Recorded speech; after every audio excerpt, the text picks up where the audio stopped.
Okay, welcome back. So now that we've got all this background apparatus on decision theory, right, and so we've sort of like uh, analyzed all the different parts of a decision problem and all the different strategies, right, that you might use, now we can sort of set up a program that you can employ anytime you need to make a decision.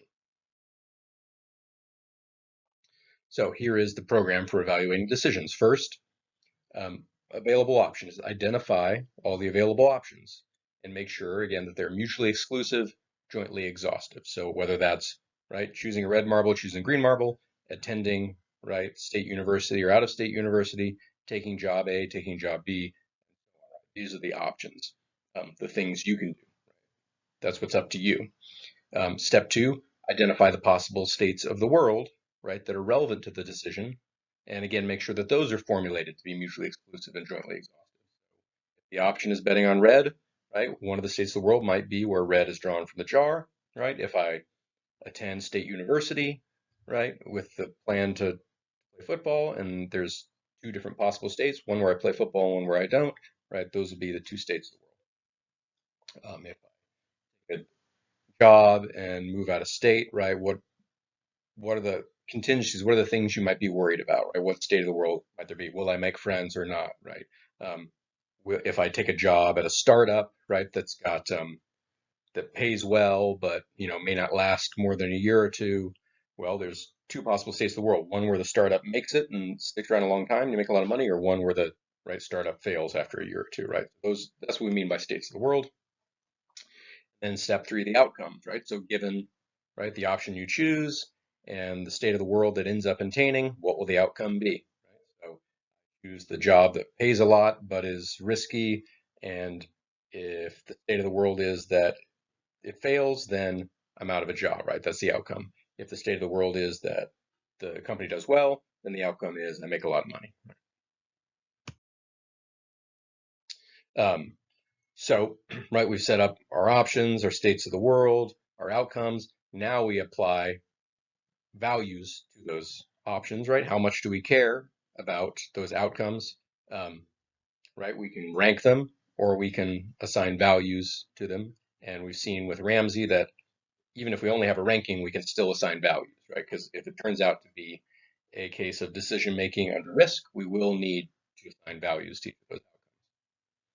And then, given all that, right, once you've sort of filled out the matrix, right, again, with all the options, states of the world, outcomes, and the values we assign to those outcomes, uh, what's the best strategy, right? Um, what sort of situation are we in? Is it decision making under certainty? Is it decision making under risk? Is it decision making under uncertainty, right? In each of those cases, there's different strategies you might want to use, right? There's also here, what kind of person are you, right? If you are risk averse, right, then some of the strategies, right, the minimax strategy is going to be better than the gambler strategy, and so on, right? And then finally, uh, an evaluation. So given all that information, what's the best option, right? What should we choose? Or, if we're looking retrospectively, what should we have chosen, right? Um, and why, right? And if there's more than one option, let's look into why each one is a reasonable option. So again, this can be applied very flexibly any decision you might make in life, right? Maybe it's not worth the effort if it's very minimal and you're just deciding, right, what kind of sandwich you want.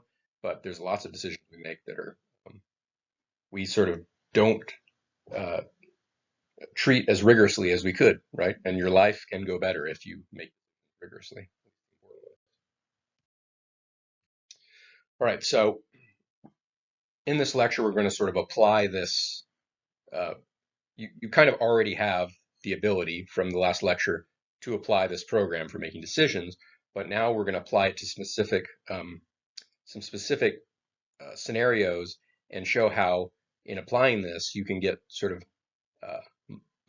make much better choices in life rather than just sort of making choices based on minimal information, not really rigorously going through the problem. So one example is decisions involve scientific information, right? Sort of, there's both of the things we're going to cover here are going to involve that, right? There's lots of other things we could cover. Um, so, for example, right, you'll see reports all the time about how some environmental factor or some drug or something else may be shown to be a positive causal factor for some disease, right? But often the effectiveness of this is very low. So what all that means is that, okay, smoking increases your risk of lung cancer, right? Or exposure to certain chemicals can increase your risk of certain cancers, right? But typically it's far from like guaranteeing that you'll get cancer, right? Or even making it more likely than not that you would get cancer. Typically what it does is it increases the risk, a relatively small percentage, right? They study large groups of people, right? And they find, oh yes, a larger proportion of the people that were exposed to this thing got cancer than those that didn't. But for any one person, right, the likelihood of exposure to that chemical or whatever, right, actually causing cancer in you is relatively low, right? So what do we do with that information, right? Um, so you didn't read this chapter, right? This was from the slide is from another um, time that I taught this, where we read more about scientific information. But it's talking about a study linking the use of birth control pills to increased incidence of breast cancer in women. Right? So research showed that there was good evidence, right, that use of these oral contraceptives was a positive causal factor for breast cancer. Right? So does that mean no one should ever use birth control pills? Well, not exactly, right? And often the tendency is sometimes, right? You read this article and you think, okay, I'm gonna get rid of all the plastics in my house. I'm gonna stop using birth control, whatever the thing was. But let's sort of rigorously work out actually that, right? So the actual data was that the probability of breast cancer in women under 36 who didn't use birth control pills was 1 in 500, compared to, right, women under 36 who did use birth control pills, the probability of breast cancer was 1 in 300. So substantial difference, right? That's a 70% increase, and that sounds very scary, right? But notice that the baseline probabilities are still very low, 1 in 300, still relatively low, right? So that becomes relevant if you apply this program for decisions rigorously. So let's work through the steps, right? So step one, available options, right? So we're gonna have to sort of simplify it, right? In reality, your only choices are not use oral contraceptives or use no contraceptives at all, right? There's in this picture at least 5 different types of contraceptives, right? So if you formulate the options this way, right, it kind of where it's either birth control pills or nothing, that kind of biases your decision towards using oral contraceptives, right? Because if you need contraception of some sort, right, and you formulate it as though that's the only option, you're more likely to use that, right? And also, right, in the study was women that have been using it consistently for a long period of time, and that's also not the only choice, right? You can go on and go off it when it's useful to you, right? You can intermittently. So as always, right, we're simplifying the decision problem a little bit. There's always evaluating a decision problem always involves a bit of deciding what you can rule out to sort of simplify things. Here, our decision is sort of constrained by the data we have, right, which is only about people who used birth control for more than 4 years, and compared to people that didn't use it at all.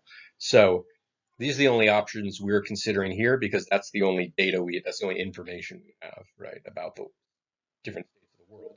So we'll say our options here are using oral contraceptives for more than 4 years and not using oral contraceptives at all. Again, somewhat artificial. As you get better at this, right, you can consider more options and do more subtle versions of this, but right now we're sort of learning. Step two, what are the states of the world? Again, right, we got a simplification involved here, right? The only information we have is whether women got breast cancer or they didn't.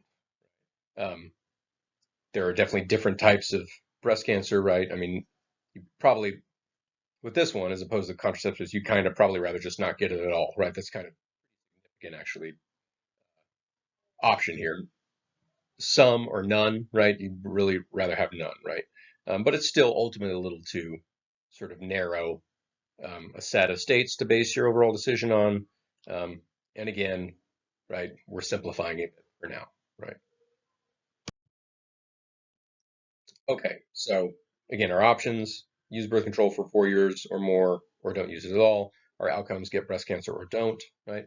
Um, so given this matrix, there are four possible outcomes, right? It's a 2 by 2 matrix. You might use oral contraceptive and get breast cancer. You might use oral contraceptives and not get breast cancer. You might not use oral contraceptives but still get breast cancer. That's a possibility. And you could not use them and not get breast cancer, right? We've got our matrix filled out. Now we need to apply our values to these outcomes. Now, of course, these values are very personal matter, right? Um, but we can still sort of learn a lot about this decision, sort of arbitrarily assigning a very minimal positive value in favor of using oral contraception. Many people might, right? It contributes. It's very important in their lives, right? To be able to use birth control, a lot of flexibility in your life. Um, so we're going to make a sort of a safe assumption, right? A very modest assumption, and say that it definitely has value, but we'll place a value relatively low, right? Just for the sake of argument, right? And we'll see that there's an interesting result nonetheless, right? Even if we set the value that we place on using birth control pills lower than probably most people would. So let's say this. Let's say um, that, well, so we're assigning the values, right? So obviously the least valued outcome is not using oral contraceptives and getting breast cancer anyways. That's a 0, right? The best outcome is you get to use the contraceptives and you still don't get breast cancer, right? That's a 1. So those are on our matrix. So here we're reflecting, again, our sort of being safe in our assumption is saying, look, people place a relatively small value on using oral contraceptives. We're basically saying it's a 0.01, like a 1% consideration in favor of using oral contraceptives. Right? So like, um, and again, I'm not going to work through the details. I'm not going to describe this in terms of the Ramsey method, right? You could. I feel like it will complicate things. Uh, but what we're saying here is um, that getting breast cancer, but also getting to use oral contraceptives, right? That barely places it above the last place. Right? Obviously, it's worse to not get to use the contraceptives and still get breast cancer. But here we're saying the getting to use contraceptives just gives you like a little 1% boost, right? So fairly minimal, right? Um, People might make that higher, right? And similarly, now it's mirrored in the 0.9, right? So um, not using oral contraceptives and not getting breast cancer slightly lower, right? Uh, than using oral contraceptives and not getting breast cancer. So it's basically saying I care 1% about whether I get to use oral contraceptives, probably much less than people actually care about it. Okay, so we've assigned those values.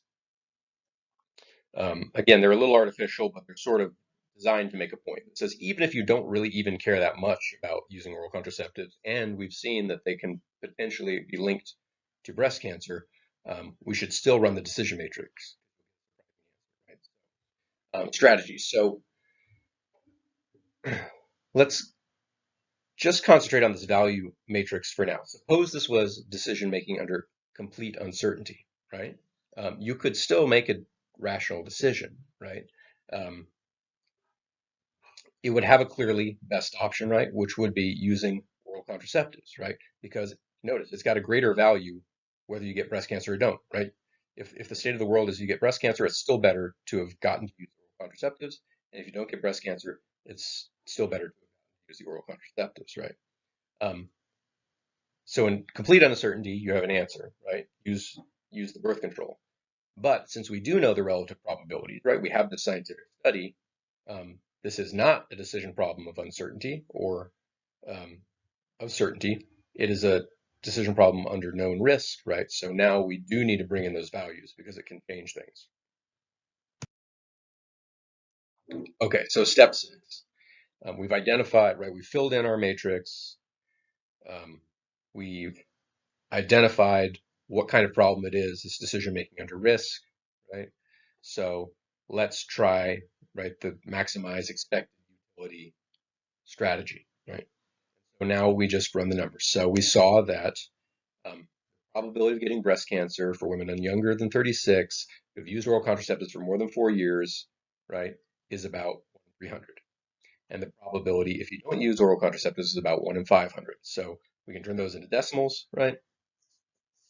Um, and we can calculate the expected utility here. So the expected utility, right, of using oral contraceptives is the top line in our matrix here. So it's the utility of 0.01 times the probability of 0.003 plus, right, the second possible state of the world, a utility of 1 times the probability of 0.997, right? That's the probability uh, that you don't get breast cancer, right, even when you're using oral contraceptives, right? Notice that's overwhelmingly likely that you will not get breast cancer, even if you use oral contraceptives, and even though they've shown a causal link, right? Because the effectiveness of that causal link is so low, right? What you end up with is an expected value of 0.997, which is greater than, right, not using oral contraceptives, right? So here you see that even though a causal link was found, right, it matters how effective that causal link was, right? What the probabilities are. And when you have sort of the baseline probabilities, kind of what we call the base rate in probability theory, when it's really, really low, it can sort of like cancel out. The risk is so minimal, it turns out you can still use the thing even though there's some sort of small probability that you could have a bad outcome. So, right, expected utility for using oral contraceptives is higher, and that's even though we put a very low value on it, right? If we put a higher value, you'd get the same result, right? It would just be more of a slam dunk. Um, and it turned out in this case that knowing the probabilities didn't change the outcome from the version where it was decision making under complete uncertainty. And the reason should be fairly obvious because the actual difference in the probability was very, very, very small, right? So it made a very small difference in the expected utility. So, turns out, if you're under 36, the study really shouldn't affect your decisions about whether to take birth control pills. And that might be surprising, right? People read these articles in the popular press, freaked out, and make decisions on that basis without actually running the whole matrix. Right? And it's important to run the whole program. This was for something else, for another course. Okay, so now let's use another example, right, with a slightly larger probabilities involved. So in this other course, so we use smoking a lot, right? And as an inside joke, but cool people smoking and looking cool. So this is Ronnie Spector of um, Ronettes. But anyways, but shouldn't smoke, even though some people look cool doing it. Okay, so here's a study on smoking. We all know now that smoking is a positive causal factor for heart disease, right? Um, But again, that information alone doesn't tell you whether to smoke. There's a lot more that you have to add to your matrix, right, and run the math. So what matters is how effective smoking is as a causal factor, right, in heart disease, and then what value, right, you assign to the outcomes of getting to smoke versus having heart disease and so on, right? It's sort of up to the individual. Um, Rather than just focusing on heart disease, let's use a broader approach. We can look at the effect of smoking on life expectancy, that data as well. So 22% of 25-year-old male non-smokers die before 65, as compared to 38% of 25-year-old pack-a-day smokers who die before 65. So significant difference there, right? A 16% difference. And we haven't talked about sample sizes and stuff, but let's assume this is good data. That the margin of error or whatever is small, so we can just ignore it. And let's also assume, right, that 25-year-old males, smokers and non-smokers, uh, they're going to be similar in all their other sort of life choices, right? Now, if you think about it, that may not be true, right? If you're a smoker, maybe you're a risk taker, maybe you're going to get involved in other riskier activities, right? And so maybe those can be causal factors. But again, let's simplify things, ignore that for now. Let's say the only relevant difference between these 25-year-old males is that they smoke a pack a day or they don't.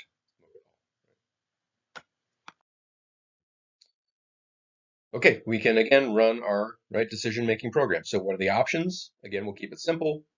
Smoke a pack a day or don't smoke at all. Obviously, there's room in between there. You can smoke one cigarette a day, but let's simplify. Okay, so you might look at this decision problem as like you could be a non-smoker thinking about whether they should start smoking, or a smoker thinking about whether they want to quit, right, and so on. So those are your options: smoke or don't. Smoke a pack a day or don't smoke at all. States of the world: you die before 65 or you live past 65, right? Those are two relevant states of the world. Our outcome, our matrix again, right? Two options, two states of the world. So you've got four possible outcomes, 2 times 2. You smoke and you die before you're 65. You smoke and you live past 65.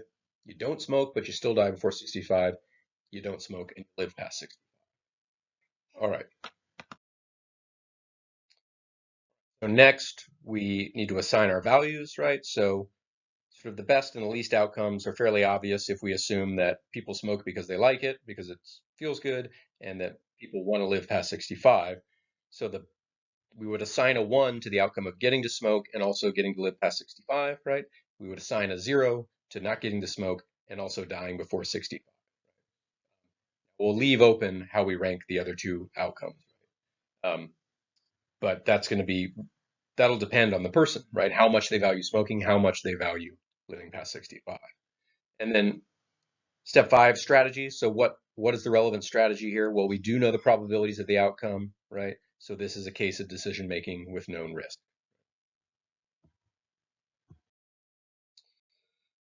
Okay, so in order to evaluate it, we run the highest expected utility strategy. So we do have to now fill in the utilities for those two intermediate options. Let's suppose that we place a relatively low utility on smoking. We like it, whatever, but we would much prefer to live past 65. So let's say again, um, that means that we'll rank the option where you die before age 65, but you still get to smoke as just 0.01, like 1% again higher than not smoking. That means you like smoking, but really not that much, right? You much prefer being able to live past 65. So if you got to live past 65, but you didn't get to smoke, okay, that'd be a 0.99 compared to the 1, right? It's not that much. Obviously, many people put much more value on smoking, right? But this is to make a point. We're putting the minimal value we could on smoking, right? So again, in this slide, I describe it in terms of the Ramsey lottery. If you want to read through that, if you want to understand that, that's fine. But it's fine if you just understand it intuitively in the way I just described as well. But we've got someone who's relatively risk averse concerning smoking's risks and doesn't value smoking's pleasure all that much. Right, so now we can use our scientific information about the probabilities involved, right? So as we already know that if you smoke, you got a 38% chance of dying before 65, right? If you don't smoke, you've got a 22% chance of. And then the other probabilities living past age 65 will just be the complement, right? 100 minus 38, 62. So we can run the math again, and at this point, I'll let you do that on your own. But we end up with the expected utility for smoking of 0.624 and expected utility of not smoking at 0.772. So that means you shouldn't smoke, right?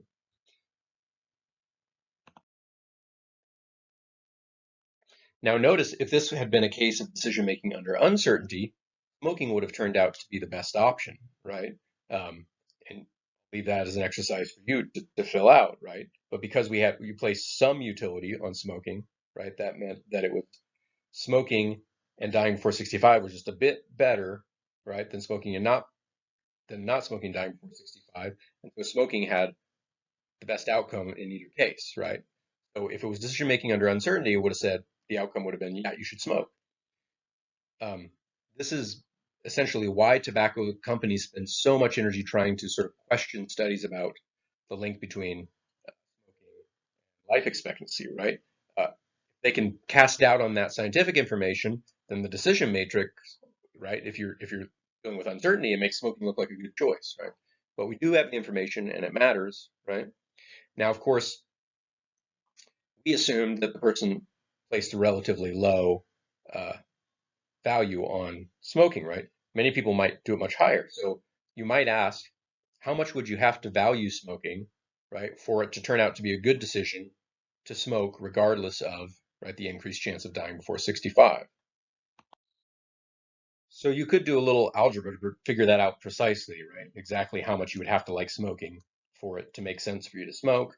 I'm not going to quiz you on this or whatever, but sort of here's the way you could do it, right? You call the expected utility of the outcome of smoking and dying before 65, call that U. Um, so the expected utility of not smoking and living past 65 would be 1 minus U, and you just do a little algebra to figure out at what uh, values those are equal, right? And if you do that, you'll get a utility of 0.14, right? So 14 times what we had assumed, right? Um, about the odds of like hitting a consecutive heads 3 times, right? If you're flipping a coin. Um, so it's a 0.14. It sounds like a low number, but that means you like smoking a fair amount, right? It means you value it a lot relative to time before 65, basically. But that's up to you. That's your values. It's your life, right? Um, in any rate, we've given you a rigorous method for making these decisions, right? And then it's sort of up to you what your values are. Okay, so this is a lot really fast, right? I don't necessarily expect that it all sunk in, but I'm hoping to plant the seed in your mind, at least that um, I don't have to go through life sort of randomly making decisions based on whatever my gut. Um, there is a rigorous program out there for making decisions. You could see how, right, if you're involved in investments at all, stock market, real estate, something like that, um, you know, we know all probability. We have lots of data on this stuff, and the probabilities are known, right? So if you're thinking about getting into a certain investment, it's worth running this program on it, right? You know the states of the world, you know the probability that this a certain type of stock will make money or not, right? And you worth thinking about, right? Philosophy can make you rich. So on that note, I will, and that's the last lecture of the course, right? And so we'll see you Wednesday. Um, and yeah, I hope the best for all of you. And as always, contact me if you have any questions.